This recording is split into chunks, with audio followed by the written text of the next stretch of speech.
إن الحمد لله نحمده ونستعينه ونستغفره ونعوذ بالله من شرور أنفسنا ومن سيئات أعمالنا من يهده الله فلا مضل له ومن يضلل فلا هادي له وأشهد أن لا إله إلا الله وحده لا شريك له وأشهد أن محمدا عبده ورسوله أما بعد فإن أصدق الحديث كتاب الله وخير الهدي هدي محمد صلى الله عليه وعلى آله وصحبه وسلم وشر الأمور محدثاتها وكل محدثة بدعة وكل بدعة ضلالة وكل ضلالة في النار وبعد.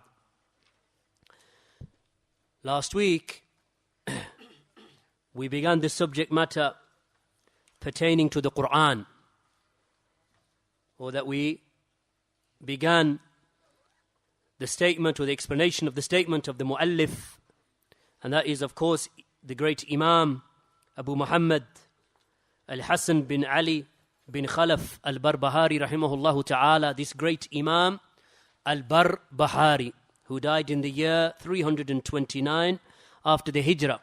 So we are in reality talking about a time period that dates back to approximately 1250 and odd years.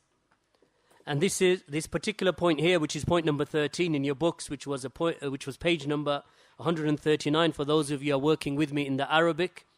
قال المؤلف رحمه الله تعالى والقرآن كلام الله وتنزيله ونوره. He mentioned that the Quran is the speech of Allah, the revelation of Allah, the light of Allah. وَلَيْسَ مَخْلُوقًا. And the Quran, it is not considered to be makhluq. The Quran is not created. لِأَنَّ الْقُرْآنَ مِنَ اللَّهِ. And that is because the Quran is from Allah, meaning that it is the speech of Allah. وَمَا كَانَ مِنَ اللَّهِ فَلَيْسَ بِمَخْلُوقٍ. And that which is from Allah is not created. وَهَكَذَا قَالَ مَالِكُ وَمَالِكُ بْنُ أَنَسٍ. And this is what was said by Imam Malik bin Anas wa Ahmad bin Hanbal رحمهم الله ومن قبلهما من الفقهاء ومن بعدهما. And likewise those who came before them from the jurists and the scholars, and those who came after them. وَالْمِرَاءُ فِيهِ كُفْرٌ. And argumentation and debating about the fact that the Quran is created, meaning that you start to discuss and debate and doubt whether the Quran is created or not created, and then entering into that argumentation is kufr.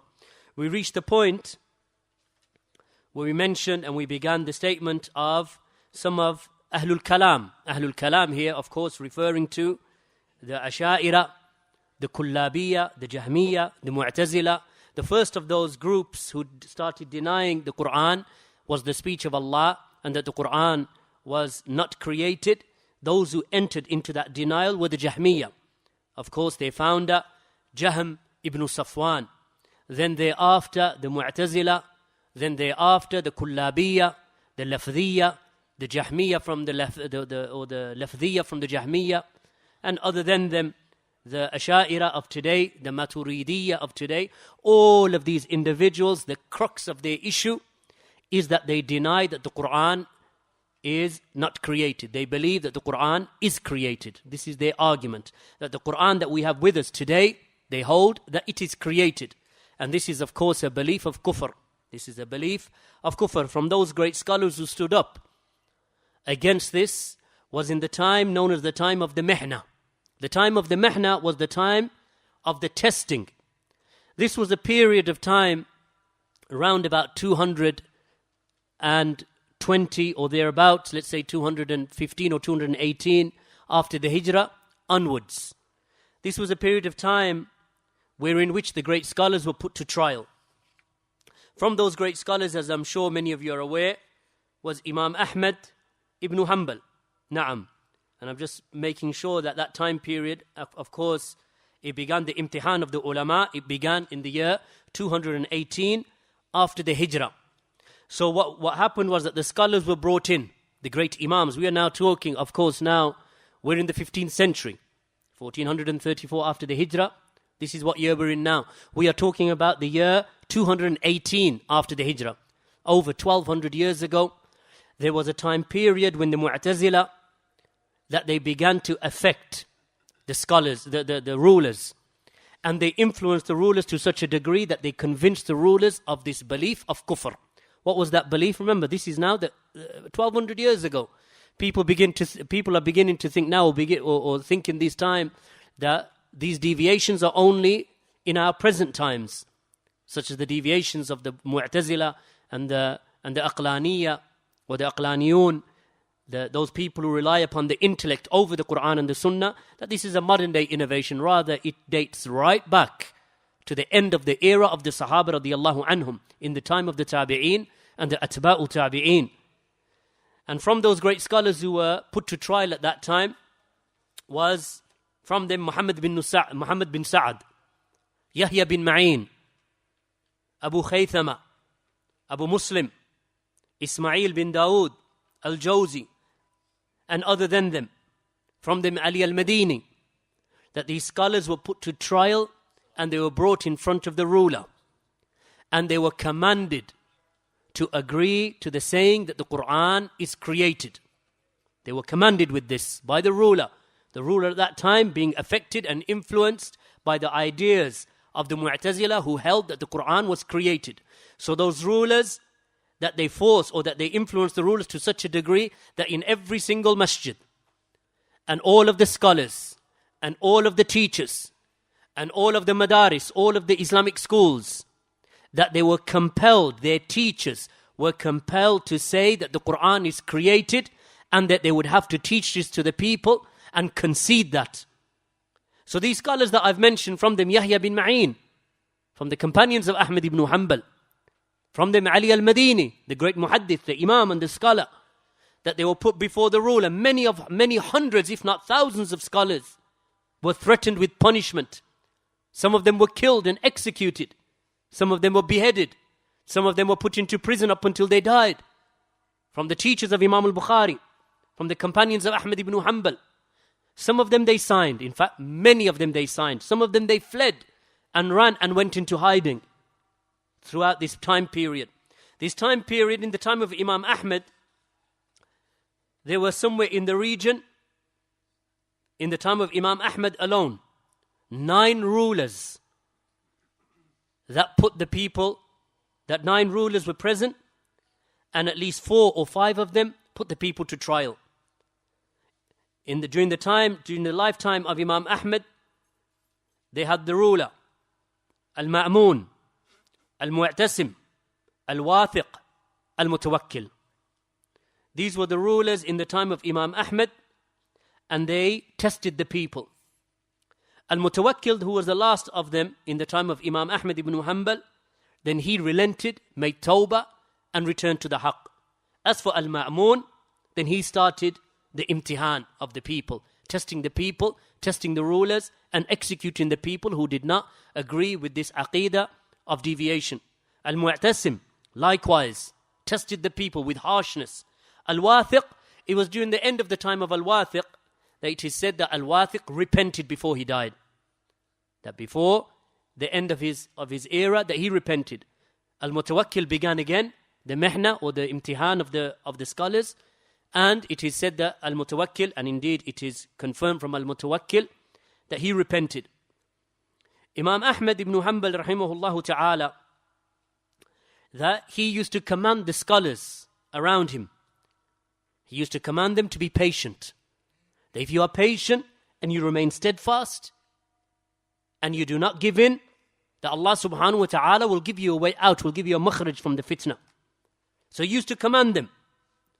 And he used to say to them that with regard to the likes of Ma'mun and Al-Mu'tasim, because these were rulers that used to punish and persecute and torture, so much so that it is said about Al-Mu'tasim that he, with regard to Nu'aym bin Hammad, was from the teachers of Imam al-Bukhari, from Egypt, from the great scholars of his era, that Nu'aym bin Hammad was chained, dragged, tortured, and his limbs were cut off, his hands and his feet were cut off, and he was thrown into an open grave in his chains. This was the scholar of his era, from the great scholars of his era. So some of them were killed and tortured and executed. But nevertheless, Imam Ahmed commanded them. He told them to be patient and not to answer and make dua. So Imam Ahmed, he was taken. He was taken from where he was in Baghdad, and he was taken to the ruler Ma'mun. On the way he made dua, "Oh Allah, do not let me see the face of this man." And before he reached his destination, Ma'mun died. And Imam Ahmed, that he returned to Baghdad, and in Baghdad he was put to trial. He was put to trial. And by the end of the imtihan, of the mihna, there were only 2 men that stood firm. And some of them say that it was 4. Imam Ahmed was one. Muhammad bin Nuh was the other. Ubaydullah bin Amr al-Qawariri was the third. Al-Hasan bin Hamad Sajjada was the 4th. So all of them, that they remained united, except that in the end, after the imprisonment and the treatment that they received, Ubaydullah bin Umar, that he relented and he signed. So he gave in. Hassan bin Hamad al-Sajjada likewise. That only left Imam Ahmad ibn Hanbal and Muhammad bin Nuh. Muhammad bin Nuh, rahimahullah ta'ala, and Imam Ahmad, that they refused absolutely to agree with this false aqeedah. Refused. And they would not answer. So Imam Ahmad, he made dua to Allah subhanahu wa ta'ala, that Allah subhanahu wa ta'ala does not allow him to see the face of Al-Ma'mun. So when he reached the place known as Ar-Riqqa or Ar-Raqqa, the news came to him that Ma'mun died. So then he was returned back to Baghdad. And then on the journey back to Baghdad, the only other man that remained with him steadfast died upon the journey. And that was Muhammad bin Nuh. So he died upon the journey, rahimahullah. And Imam Ahmed, he washed him, shrouded him, and prayed janazah for him and buried him. That only left Imam Ahmed. So Imam Ahmed, it is said that he was imprisoned, beaten, tortured on a daily basis for a period of 28 months. Some of the narrations they mention for 30 months. That he'd be taken out and beaten, then put back into prison, then taken out, be questioned again, then be put back into prison, then taken out, brought in front of the Khalifa again. Over which issue? What do you say about the Quran? Imam Ahmed said, Kalamullah, ghair makhluq. It is the speech of Allah, not created. One of the individuals who beat Imam Ahmed, he said that I beat him to such a degree that I lashed him 80 times with such ferocity that if I had struck an elephant with those blows, the elephant would have come down. They said that at the death of Imam Ahmed, upon his deathbed,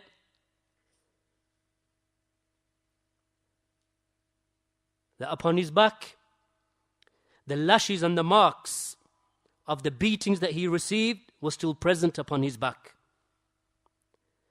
It is for this reason, my brothers and my sisters, that Imam Ahmad ibn Hanbal,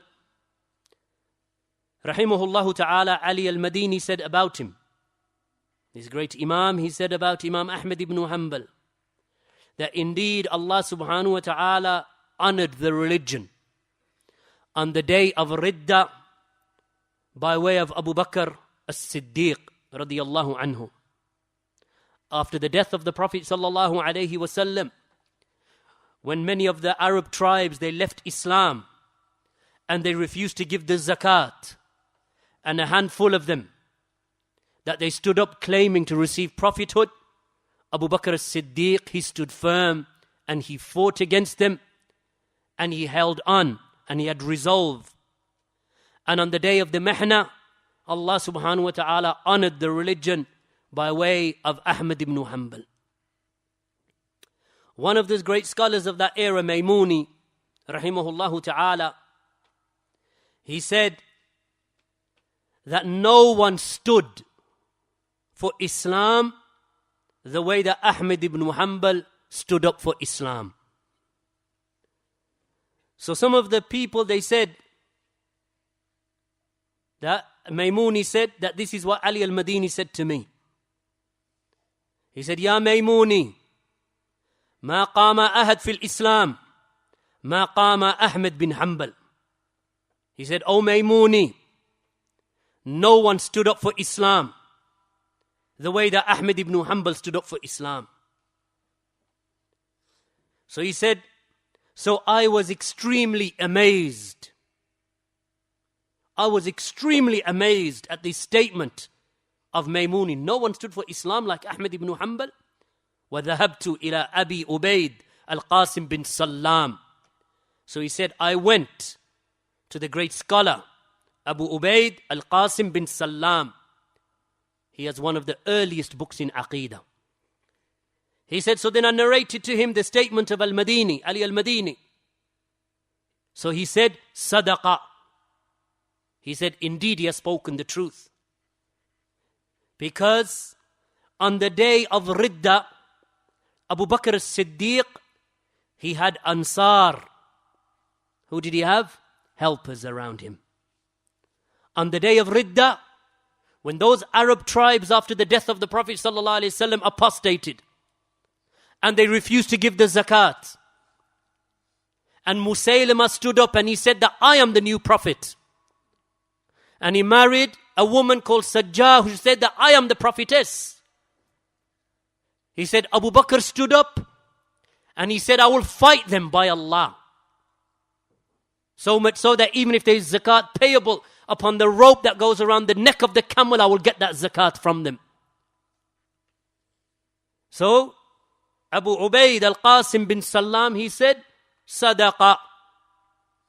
Regarding the statement of Ali al-Madini, he said, he has spoken the truth.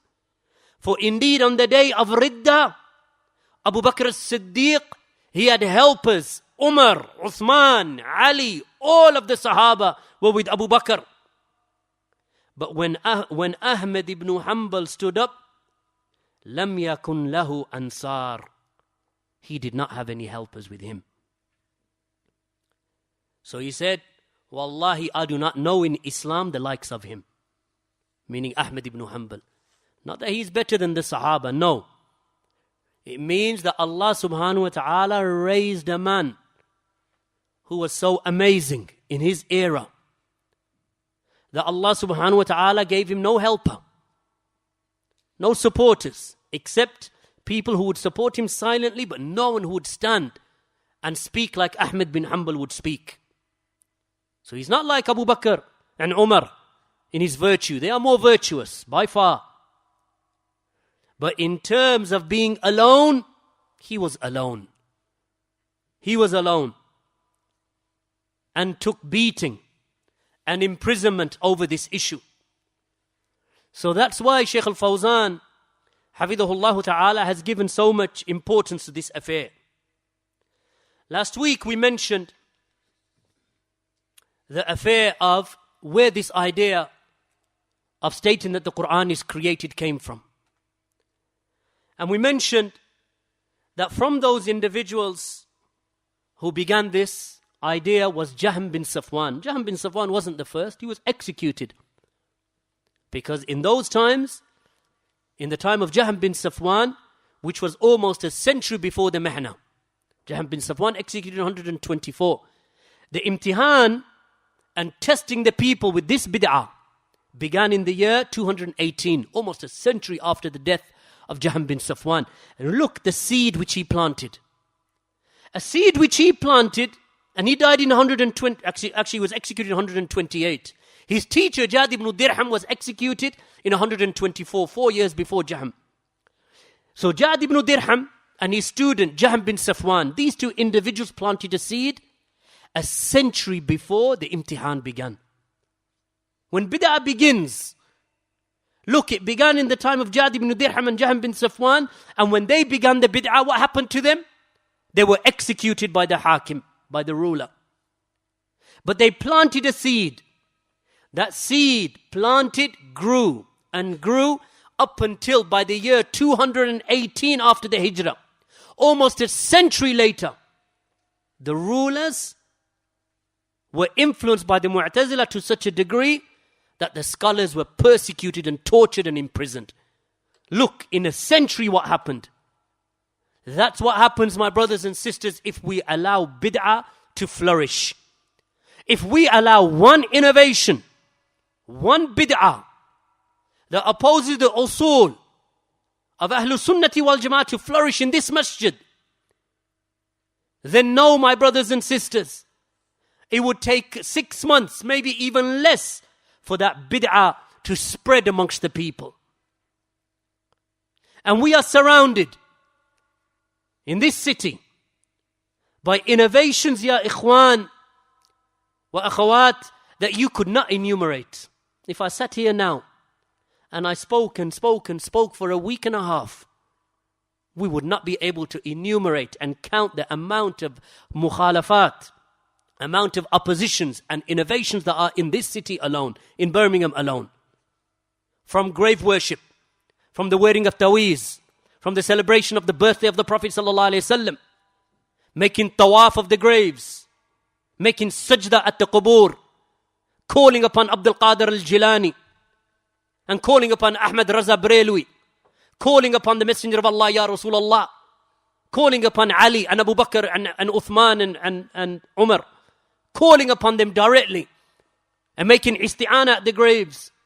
The bid'ah of the Khawarij, those who agree and those who say we can plant bombs and kill people in this country, suicide bombers. How many bid'ah would we have to count, my brothers and sisters, before we come to an end, just surrounding us today? So it is no wonder that the brothers in this masjid, in the Jummah khutub, in the khutub on Yawm al-Jum'ah, in this Friday sermons that are given, that the brothers warn from bid'ah regularly, forcibly. For what reason?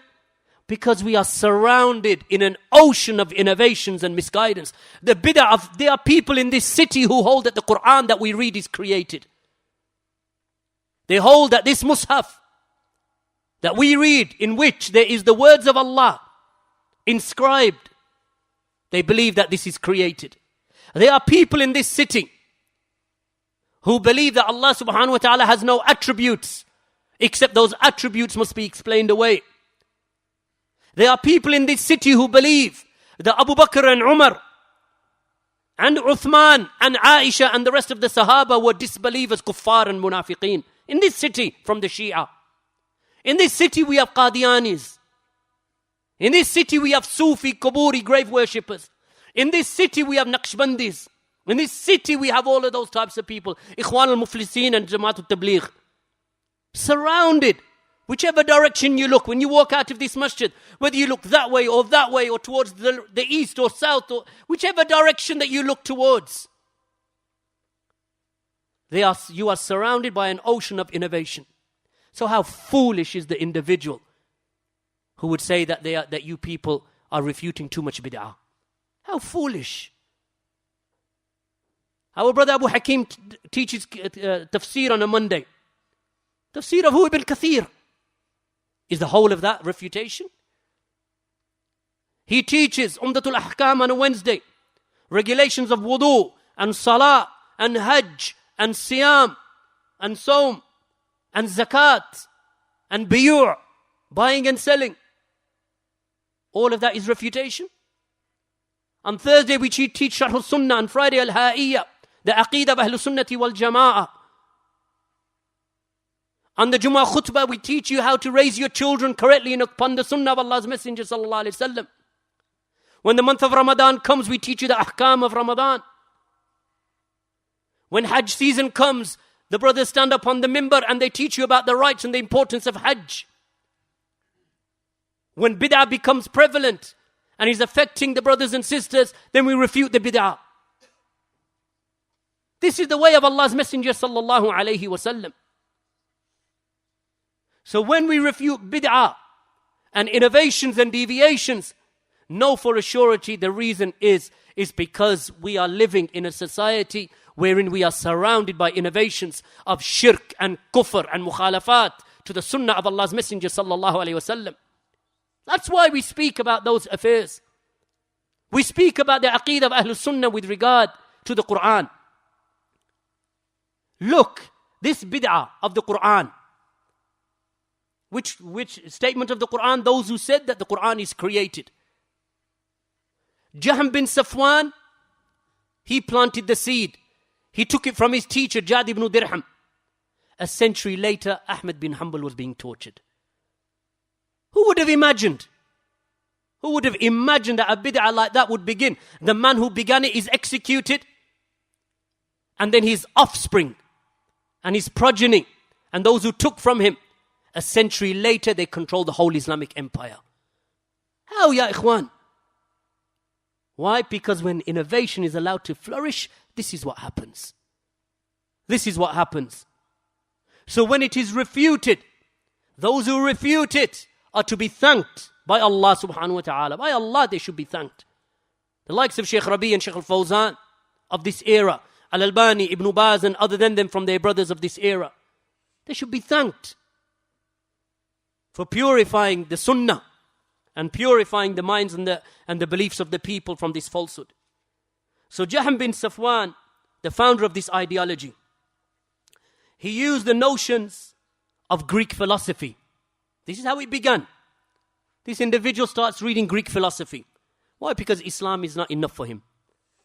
It's not intellectually challenging enough for him. Same thing that you hear these days from Yasir Qadi. This caller in the United States of America. Graduated from the Islamic University of Medina. Got his master's from the Islamic University of Medina. Then he returned back to the United States of America. He got embroiled talking to all different types of Sufiya and Barelwiya and Ash'ariya and Mu'tazila and all the different types of groups of people. Then they asked him, after graduating for 10 years, then they asked him again about Salafiyya. He said, I've grown out of it now. That's when I was young. I don't find it intellectually challenging enough. All right, so now the way of the Sahaba is not intelligent enough for him. The way of the Quran and the Sunnah, the way of Ahmad bin Hanbal, Malik ibn Anas, Abu Hanifa, Imam Shafi'i is not good enough for him. So, Jahm bin Safwan, from that time, he used the basic notions of Greek philosophy and Aristotle in particular to devise an intellectual proof to convince the atheists. So he sat down, he studied Greek philosophy, he wants to call people to Islam. Using what? The notions and the principles of Greek philosophy. He started arguing with the Indian materialist atheist philosophers. Started debating with them. And that he tried to prove to them that the Quran is created. So if you can prove that that you can prove that the universe is created, so he tried to prove to them that the universe is created. He wanted to prove to them that the universe is created. Why? Because that shows what? That there is a creator who created that universe. So what did he use to convince them? Greek philosophy. The principles of Aristotle. So he argued that things have qualities. That things have qualities. The universe has qualities. And they have a'rab, incidental attributes. And hawadith, events take place. So this proves, all of this proves, that there is a creator. That it is created. Something has qualities. Something is round, in a place, certain temperature. It is in a location. It consists of substance. So all of this is an indication of what? That it has been created. It is created. Then add to that it does things. The sun, it gives off heat. It goes around the earth. The moon goes around the earth. The rivers, they move. The trees, they grow. So things are occurring. A person moves from one place to another place. These are all what? That these are all incidental attributes. Meaning that things happen. Hawadith take place. Events take place. Occurrences happen. So he argued with them and argued with them. And he said to them, look, these are all incidents, things that occur. Does this not prove that they're created? So they said, we accept So he convinced them that the universe, the sun, the moon, the valleys, the rivers, the mountains, the earth, the trees, all of these are created. So then they said to him, but can you not perceive your Lord? What about your Lord? How do you perceive him? And how does he exist? So describe your Lord to us. So now when he starts describing his Lord, then he says some of the same things. Our Lord istiwa, ascended over the arsh. Our Lord, that he gets angry and he becomes pleased. So then they said, fine. Then those same attributes that you say are the attributes of the creation, your Lord has them also. So then Jahm bin Safwan became confused. He abandoned the prayer, stopped making salah for 40 days, refused to pray, didn't pray. Why? Because he became so confused. Then he sat down and started thinking again, using the same principles. So then he went back to them and he devised an answer to the Sumaniyya, these Indian materialists, atheists and other than them. So he said to them that just like your souls occupy the bodies without you perceiving them with your any senses, then Allah is likewise. He is everything. He is in everything and He is everywhere. But your senses cannot perceive Him. Nor can you describe Him, nor can Allah be described. So then, this led Jahm bin Safwan to the following conclusions. First of them, that Allah is everywhere and in every place. Why? Because you cannot now describe Allah as being the Most High, Al-Ulu. Right? Because this opposes the principles of those Greek materialists or those Greek philosophers, Aristotle.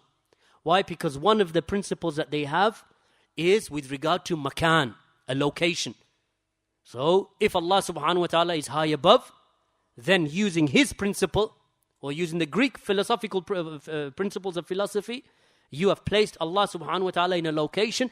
Anything that is in a location has a body. Anything that has a body is created similar to the universe. So, when he described Allah as being the Most High, immediately those atheists, they grabbed Jahm bin Safwan.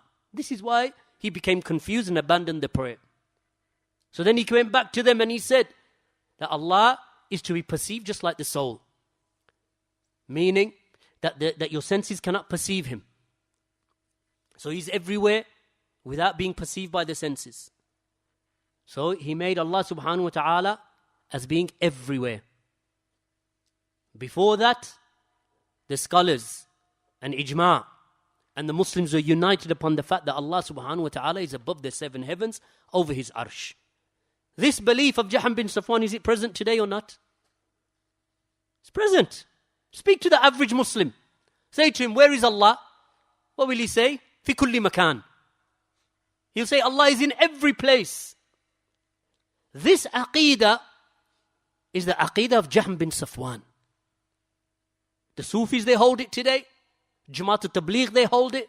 The Ash'ariyah, they hold it. The Asha'ira. All of them have this belief that Allah is in everywhere. You ask them, where is Allah? They say, Allah is everywhere, my brother. Allah is everywhere. Allah is inside of me, inside of you, inside the animals, inside the donkey, inside the pig. Allah is everywhere. They said everywhere, in every atom of the universe is Allah. Where did they get this belief from? Jahm bin Safwan. I told you they plant a seed, and that seed survives till this day. Ahlul Sunnati wal Jama'ah, generation after generation, have been fighting the aqeedah of Jahm bin Safwan. He said that Allah is in every place and He is not perceived by the senses and cannot be described with anything that the creation is described with. Why? Because if you describe Allah with anything that the creation is described with, what have you done? You've fallen into those ideas of the Greek philosophers and those principles that they mention. Substance, jawhar, jism. Right? These are some of their ideas. The hawadith, that if anything, an event takes place in anything, shows that it is a body. Anything moves, shows that it's a body. Anything has a substance shows that it's a body. Anything has an incidental attribute, meaning an attribute that occurs when a person wills, and when a person wills and with whom he wills. This is just within the creation. So they say, if the attribute Allah is ascribed with it, then this shows that Allah is a body and a body is created. So what conclusion did he come to? That anything that the creation is described with, you cannot describe Allah with. So for example, sight. Is the creation described with sight? Yes. We see, do we not? They say, khalas, no sight for Allah. They say, does the creation hear? Can we hear things? Of course, we can hear things. They say, therefore, Allah cannot hear. So this is what they did with regard to Allah subhanahu wa ta'ala. Anything that they describe the creation with, Allah cannot be described. What's the principle of Ahlus Sunnati wal Jama'ah? لَيْسَ كَمِثْلِهِ شَيْءٍ وَهُوَ السَّمِيعُ الْبَصِيرُ. This is what we say. We say that there is nothing like unto Allah, but وَهُوَ السَّمِيعُ الْبَصِيرُ. But He is the hearing and He is the seeing. So Allah has said in the Quran that He hears and He sees, but nothing like Allah. We are not like Allah. No creation is like Allah. لَيْسَ كَمِثْلِهِ شَيْءٍ. This is the aqeedah of Ahlus Sunnati wal Jama'ah. We don't make Allah like the human, and we don't make the human like Allah. This is the way of the Christians. But what did they do? Jahm became so confused by those Indian materialist atheists, Sumaniya, that he said, therefore, anything that the creation described with, Allah cannot be described with. So this is the beginning of ta'til. Then, from those principles, making the intellect decisive over the Quran and the Sunnah, on the basis that his intellectual proof is the ultimate truth. Those ideas of Aristotle and the Greek philosophers, they are the ultimate truth. The Quran has to work around them. The Sunnah has to work around them. Why? Because those principles are the ultimate truth. So then, when those texts now come in the Quran and the Sunnah, وَهُوَ السَّمِيعُ الْبَصِيرُ الرَّحْمَنُ عَلَى الْعَرْشِ اسْتَوَى وَهُوَ فَوْقَ عِبَادِهِ, that Allah subhanahu wa ta'ala is above His creation. Allah subhanahu wa ta'ala has ascended over the arsh. Allah subhanahu wa ta'ala is the hearing and the all-seeing. So when those came, then he tried to explain them away from their original meanings. And he made metaphors for them and metaphorically explained them away. And this began the innovation of ta'wil and tahrif. Because these ayat in the Quran, as far as he was concerned, Allah does not speak. He says Allah does not speak. What's the Quran? Is the Quran the speech of Allah or not, ya ikhwan? The Quran is the speech of Allah. What did he say? Allah does not speak. So therefore he said that Allah subhanahu wa ta'ala cannot be mutakallim. Allah subhanahu wa ta'ala cannot be described as one who speaks. Cannot be. Why? Because the creation speaks. So Allah cannot speak. So anything that the creation does, Allah cannot do. Why? Because if He admits to it, what are those Indian atheists going to do? They're going to say that your Lord speaks. Anything that speaks is a jism, is a body. And a body is what? Created. So he had to deny speech. Allah does not speak. So therefore, what's the Quran then? Is it the kalam of Allah? With Jahm bin Safwan, can the Quran be the speech of Allah? Cannot be the speech of Allah. So he said, therefore the Quran is not kalamullah. And the Quran is makhluk. This is what he said, Jahm bin Safwan. Just like the earth is created and the moon is created, the Quran is created. And Allah subhanahu wa ta'ala does not speak. This is Jahm bin Safwan. So this is what he did. So the innovation of Jahm bin Safwan gave birth to the bid'ah of al-hulul and ittihad. That Allah subhanahu wa ta'ala is in every place. في كل مكان. There is no separation between the creation and the created. It is all one. And ta'til, on the other hand, denying and negating for Allah His names and attributes, as well as the innovation of ta'wil, because now these words are in the Quran. Allah's face, Allah seeing, Allah hearing, Allah's eyes, Allah's hands. All of this is in the Quran. Allah has mentioned it in the Quran. So now He has to explain this away. Innovation, ta'wil. Allah's hand does not mean hand. Allah's face does not mean face. Allah's seeing does not mean seeing. Allah's anger does not mean anger. So what did He say? Allah's anger, this is not Jaham. These are the offspring of Jaham. They had to make ta'wil. So what did they say? Allah's pleasure means Jannah. Allah's anger means hellfire.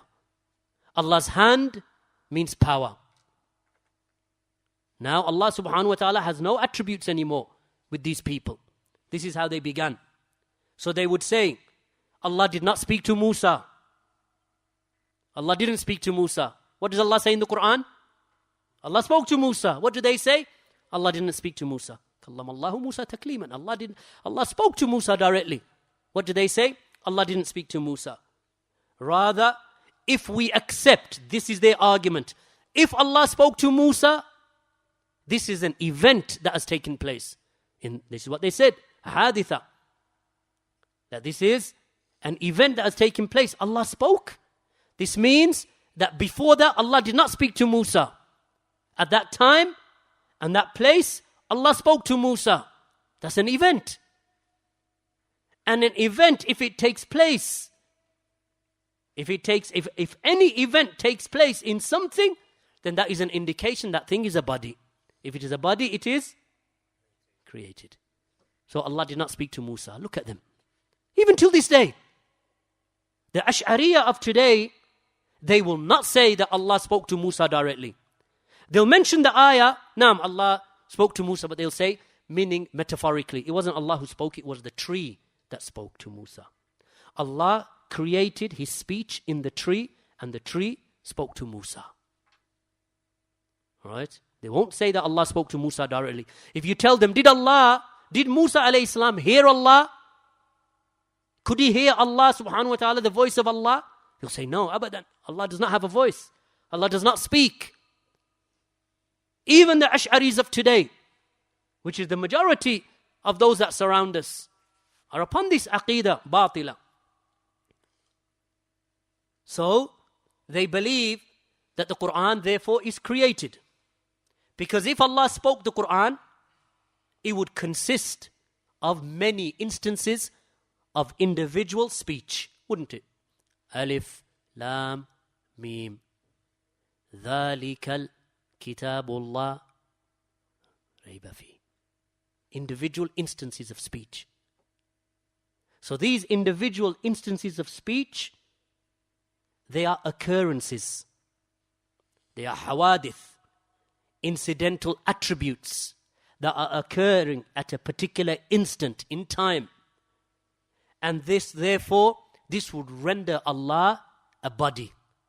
Just by that, in their eyes, Allah becomes a body. Istiwa. Allah subhanahu wa ta'ala created the heavens and the earth في ستة أيام ثم استوى على الأرش. Allah created the heavens and the earth in 6 days, and then He made istiwa over the arsh. So they say, no, this is not possible. Abadan. Not possible. Allah subhanahu wa ta'ala at an instant in time ascended over the arsh. This occurred in an instant in time. No, this is an event. Events take place where? In what? In bodies. So therefore, if that event took place, then you, Wahhabis, is that a new thing now? Huh? That's what they say. You say that Allah is a jism. Don't they say that? This is what they say about Sharhus sunnah. They say about the Salafiyun that you say that Allah has a body. You say, when did I say that Allah has a body? Did I say Allah has a body? Never. No Salafi would say that Allah has a jism. We don't say that. Why?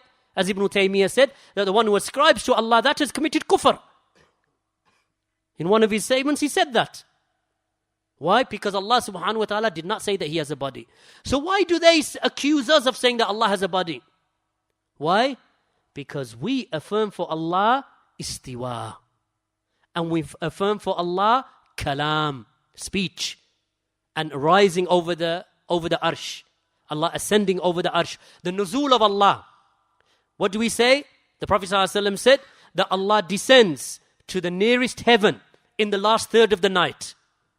Prophet ﷺ said, hadith mutawatir. Allah descends to the lowest heaven in the last... They said, when? Last third? Descended? This is an occurrence. An occurrence takes place in ajsam, in bodies. And bodies are created. So you people, you Salafis hold that Allah is a body. I received an email 3 days ago from a non-Muslim researcher. She's writing a book on Salafism. She said, I interviewed a Sufi, follower of Nuhamim Kella. He invited Nuhamim Kella to Birmingham, she said, in 1994 or 5. And when she wrote it in the email, I actually remember. You remember when he came? Went to Central Mosque. I think it was about 94, 95. I actually remember when he came. So she asked this Sufi, she said to him, what's the fundamental difference between you and the Salafis? You know what he said? He said, those Salafis, Wahhabis, he called us Wahhabis, those Wahhabis believe that Allah has a jism and a body, and they describe Him with human attributes. Till this day, this is what they're saying. Is it because any Salafi said that Allah had a body? No one says this.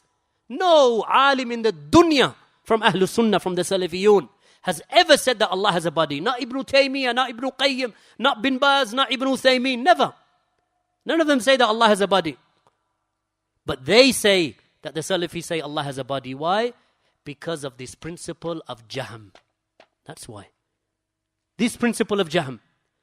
They'll say, if you ever meet an intellectual one, or a clever one, I won't say intellectual, he thinks he's clever.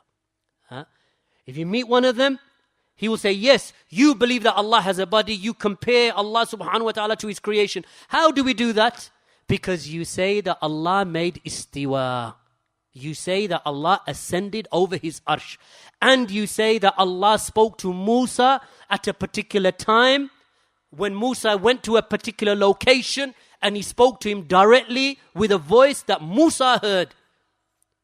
See, you have made Allah into a jism. Then you say, okay, this is where you're coming from. These are from the qawaid of Aristotle. Right? These are from the qawaid of Aristotle, the Greek, kafir, atheist philosopher. These are your principles, Jahm bin Safwan. You say, the only reason you say that about the Salafis is because we say that Allah made istiwa, and you hold that anything within the universe or anything in creation in which an event takes place is a body, and a body is created. That's why you say that about us. So what do they say? So the Quran is not Allah's speech. They say that it is the created speech of Jibreel, or the created speech of the Prophet ﷺ. So now the Quran is not the speech of Allah. Whose speech is it? The speech of Jibreel and the speech of the Prophet. Who created it? Allah created it in Jibreel, and Allah created it in Muhammad. This is what the scholars were fighting for, my brothers and sisters. And if you believe that this is something that we have invented, wallahi, this has been repeated over and over again. Most of that which I've read around this issue, you can read it directly from ash'aris.com. Barakallahu feekum. You'll find it there. And I'm just really paraphrasing a lot from that. In one of the works that was written by one of their scholars, Fakhruddin al-Razi, from the great scholars of the Asha'ira. He has a book, Al-Arba'in fi Usul al-Din. Died in the year, this Fakhruddin al-Razi, died in the year 606. In this, he affirms that our belief, this is our belief, that the Quran is created. He doesn't even mince his words. The only thing he says, to quote him, he says that Allah being mutakallim, That Allah, being one who speaks, with the meaning that it is said by the Mu'tazila, is what we say. And we acknowledge it. And we do not reject it from any angle. Indeed, the difference between us and them is that we affirm another matter other than this, which they reject. So we affirm the Asha'ira. This is who? Hamza Yusuf, Nuh Hamim Kella, Zaid Shakir. All of these Asha'ira of our times in the West. Ramadan Bhuti. All of them. This is what they believe. And where do they get it from? They get it from the likes of Fakhruddin al-Razi. That we do not differ. That Allah being mutakallim, with the meaning that is said by the Mu'tazila, we acknowledge it. And what do the Mu'tazila they say? That Allah's speech is created. This is what they say. Fakhruddin al-Razi, in other places throughout this book, Al-Arba'in fi Usul al-Din, mentions similar sort of things. And wallahi, one could continue and continue, but time doesn't allow today. I just want to finish with one or two more statements of this. From them is from their works known as Hashiyatul Imam al-Bayjuri ala Jawhirat al-Tawheed. Right, this is one of the works of one of their scholars, whose name was Bayjuri. Died in the year 1276 after the Hijrah. Look what he says. This is from the scholars of the Ash'ariyah of today. He said, and the madhab of Ahlus Sunnah is that the Quran. What do they call themselves? Look, Ahlul Bid'ah. Look how tricky they are. The madhab of Ahlus Sunnah, right? So now they're claiming that they are Ahlus Sunnah. And the madhab of Ahlus Sunnah is that the Quran, with the meaning of al-kalam an-nafsi, meaning that the speech of Allah eternally resides with the self of Allah. We hold that that speech is not created. And as for the Quran, with the meaning of the love of the wording of the Quran that we recite, then it is created. Admission. It is created. Then he said, however, it is prohibited that it be said that the Quran is created. He said we should not say that the Quran is created, even though we believe it, but we shouldn't say it. Why? He said, intending by that what we recite, except in the context of teaching. If we are teaching our students, we should tell them that the Quran is created, but don't say it publicly to the people. Why? Because if you say to the people publicly that the Quran is created, they will disbelieve in you. And they will regard you to be a person of disbelief and kufr.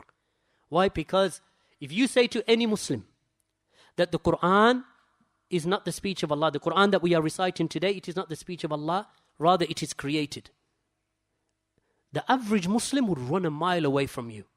Because even the Ami, the one who hasn't any knowledge, he will say, no, this is Quran, Kalamullah. This is the speech of Allah. And if you say otherwise, they will not accept it.